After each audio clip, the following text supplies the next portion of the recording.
Oh.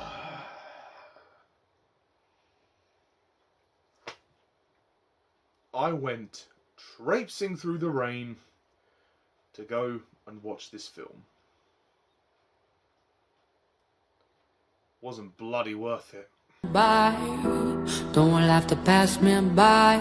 But I've been waiting for a magic moment. But maybe there are magic moments. Could it be a magic moment now? I've been waiting for a magic moment.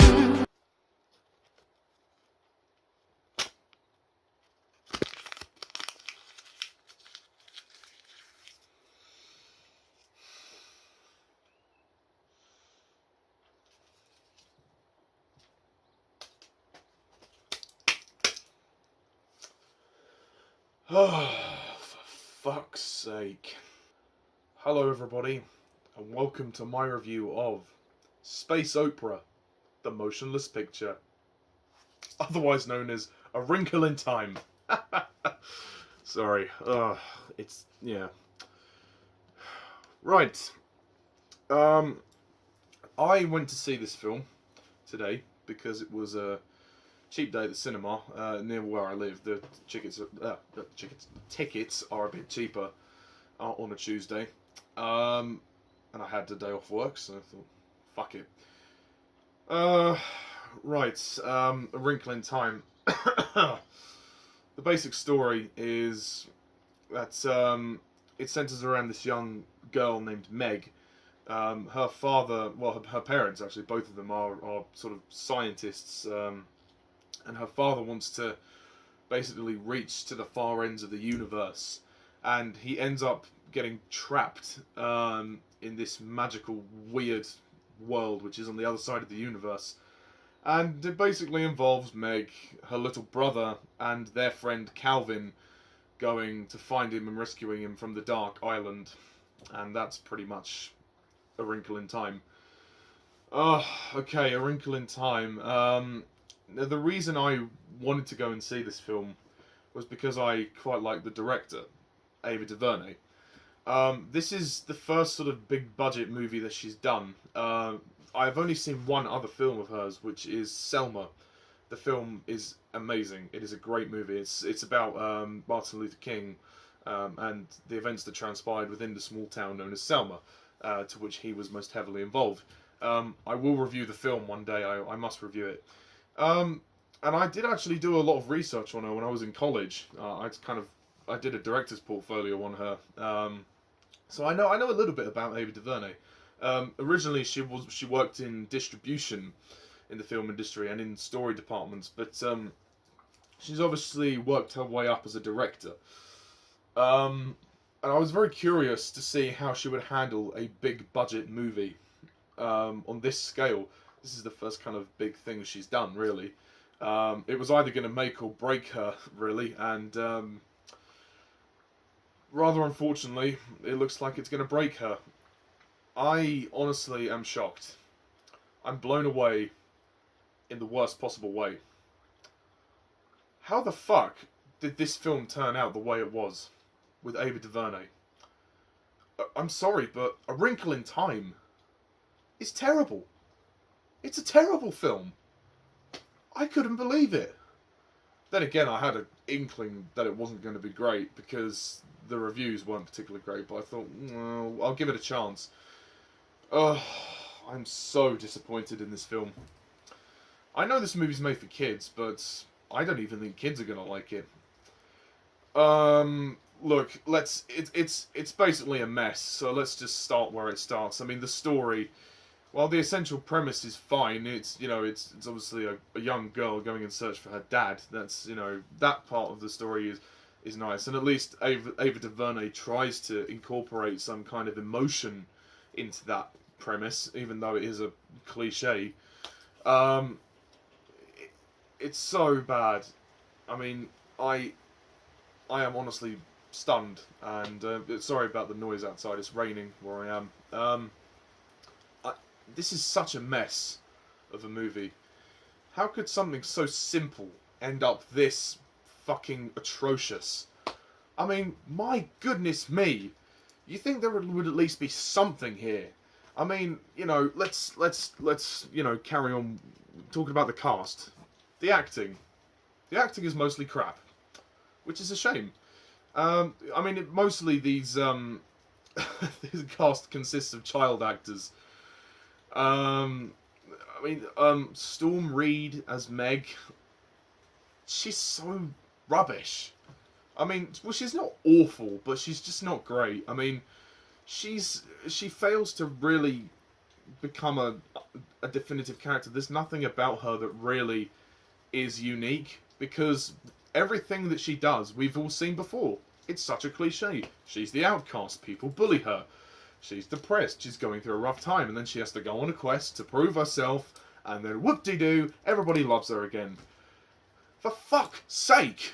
How many times do we have to see this in a movie? I'm so sick of it. I saw this in the Emoji Movie with what's his name, Gene, going on a quest to prove himself. What the actual fuck? Her character arc is so cliched and generic. The performance is okay. The actress is okay. She doesn't really come across as anything likable. I mean, the guy that plays her friend Calvin, Levi Miller actually, who plays Calvin, he says, "Oh, you know, you don't realise how incredible you are." Well, we don't realise either. We don't realise either. Look, I'll give her this. In the emotional scenes towards the end, she does really try. She does. Like when the scenes she has with Chris Pine are good. And the scenes she has with her brother, Charles Wallace, are good. But other than that, she's dull, she's boring. You don't care about this. You don't care about her story. You just don't care. You've seen it all before. I mean, maybe kids might enjoy seeing her go.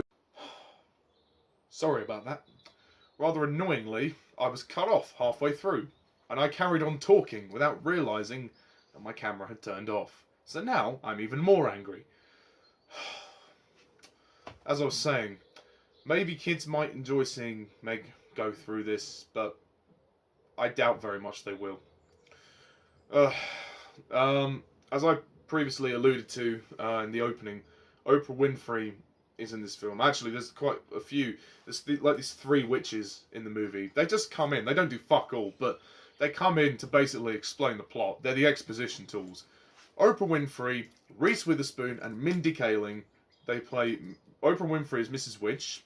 Reese Witherspoon plays What's It, and Mindy Kaling plays Mrs. Who. I mean, yeah, as in who the fuck cares. And I don't really get their characters. I don't like their characters. They're just weird, and they really just start to piss me off. It's just so cringeworthy. Every time they're on screen, they come on and they say to Meg, "Oh wow, I give you the gift of faults, you know, you're brilliant, you're a warrior, you've got to go and find your dad." And every time they come on, they say, "We've got to find your father, we've got to find your father." Well, in your own fucking time then, because I've been sitting here for 1 hour 50 minutes and I'm fucking bored shitless.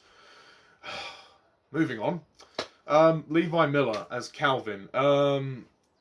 Why the fuck is he in it? There is no reason for this guy to actually be in the movie. It's not Levi Miller's fault. His performance is okay. His performance is fine.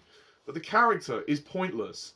I mean, he's basically there to be a love interest of sorts. Even though nothing really happens between him and Meg. Sorry, that's her name. I'm keep trying to remember her name. Yeah, I just didn't, and they tried to give him a story arc with his dad, and that never comes to fruition. It never gets. We hear one flashback of it.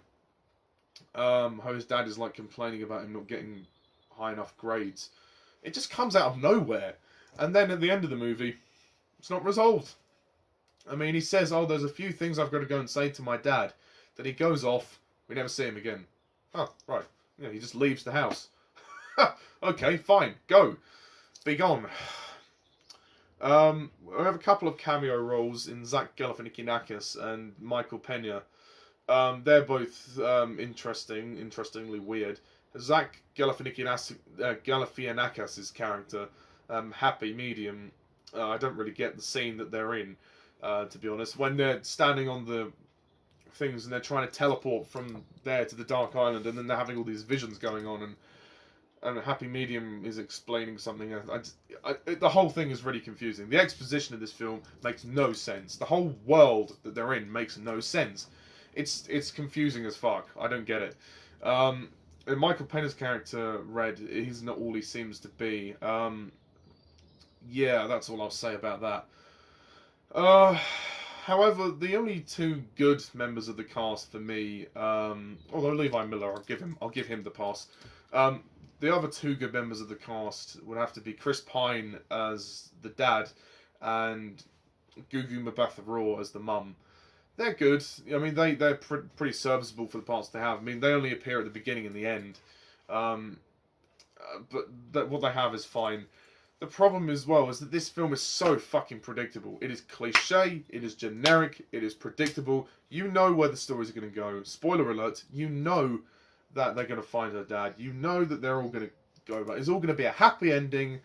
And the ending, as I predicted, was happy and corny. Whoopity fucking do. But worst of all, what angered me the most about A Wrinkle in Time was the decision that they chose to take the character of Charles Wallace. Charles Wallace is Meg's younger brother. What they do to him is quite possibly the stupidest thing I've ever seen. The main sort of antagonist, or, well, there's not really an antagonist, an antagonistic presence known as the It, voiced by David Oyelowo, enters the body of Charles, and he possesses him.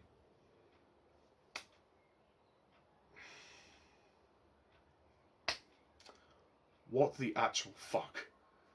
This is so stupid. I mean, I will give the actor, Deric McCabe, the credit. I will give him the credit for trying his very best. He's a bloody good actor. He's a good little actor, and he delivered his lines to the best of his ability. I don't know how Ava DuVernay got that performance, but the performance was great.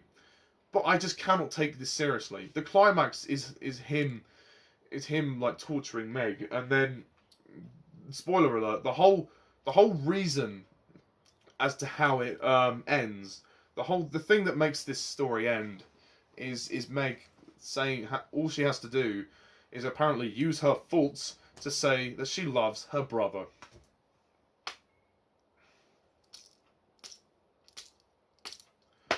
What the actual fuck? Who wrote this film? This is the stupidest thing I have ever seen this year. It's so fucking stupid. I mean, this is a little boy. How could he be intimidated? How can he be intimidating? I mean, the actor, like I said, the actor's convincing. He pulls it off. But it makes the film look so fucking stupid. Oh, God's sake. It's such a stupid, stupid climax. It's a stupid film with a stupid story. Some people have actually praised the visuals of this film. I say bullshit. I say the visuals are crap. I mean, when they arrive in this magical world, the CGI effects look so awful. You can tell the green screen is there. You can actually tell. It's so obvious. And it looks as if they're in Pandora, which is the planet in Avatar, James Cameron's movie. If you haven't seen Avatar, then or at least see the image of Pandora, compare it to the planet of this movie, and it looks the same. And, you know, I really just... By this point, I couldn't give a fuck. I lost interest in the film. This is they're trying so hard to make A Wrinkle in Time some immersive experience, some really immersive, beautiful film. But first of all, visually, it doesn't have the goods to back that up. And secondly, thematically, it doesn't have the goods to back that up. And in terms of the script, it doesn't have the goods to back that up. It is such a lame film. It's a mess. It is a total mess of a film. I mean, the whole story arc is so cliched. As I said earlier, I really wish that they'd thought of something different. I mean, Meg's story arc, I mean, you know, it's like, oh, she's the outcast who has to go on a quest to prove herself. I'm sick of seeing it. I've seen it all before. I don't care. I don't give a shit anymore. Just... Oh, calm. The music score, when it's there, is good. But every time, every like 10 minutes, they play a stupid pop song. Like this. It's on me, I can do. Or this. Or even this. Don't have to pass me by. It is so annoying. I do not want you to go down the Gunfighters route. I watched Doctor Who The Gunfighters, and that song fucking pissed me off. The Last Chance Saloon song. I don't want you to take the example of that and do it. It's on me, I can do. As I was saying, I do not want you to do what the Gunfighters did and take a song and just drill it into... It's on me, I can do. What did I just say? Even though in this film it's not just one song, thankfully. It is more than one song, but every 10 minutes it's like, I'm gonna feel the journey, yeah, I'm with the water with the journey, yeah. Or I don't know, that's not the actual song, but there's something like that. It's on me, I can do. Talking about a fucking jukebox. It saddens me that this is Ava DuVernay's first big movie, and I think it will probably be her last. It's a shame. I mean, the reviews are very mixed at the moment, but whether the box office figures remain is another thing. I don't think the film's going to do very well, to be honest. It's not even, like, so bad it's good. I mean, some young kids may enjoy it, but I can't take it seriously. Oh, gosh. And I nearly fell asleep during it. I mean, there was a woman who was sitting in the right aisle opposite where I was. She was kind of yawning, going, oh. And every so often she'd go, oh, shuffle in her seat. I could tell she was getting restless. And to be honest, I felt the same. While the movie is colourful, the visuals are crap. So, unfortunately, that's A Wrinkle in Time. It is a rubbish movie. It is the first big disappointment of 2018 for me. And yeah, what else is there to say? I'm going to have to score this film a 2 out of 10. Bye. Don't have to pass me by. But I've been waiting for a magic moment. But maybe there are magic moments. Yeah, so that's my rant on Wrinkle in Time. Sorry, I didn't expect to turn it into a rant, but in the end it is. What do you think of this movie? Do you agree? Do you disagree? Please put your comments down below, let me know. Stay tuned for my future reviews, which are oncoming. So, thank you guys all for watching, and until... It's on me, I can do. It's on me, I can do. It's on me, I can do. I'm Mr. TARDIS 11. It's on me, I can do.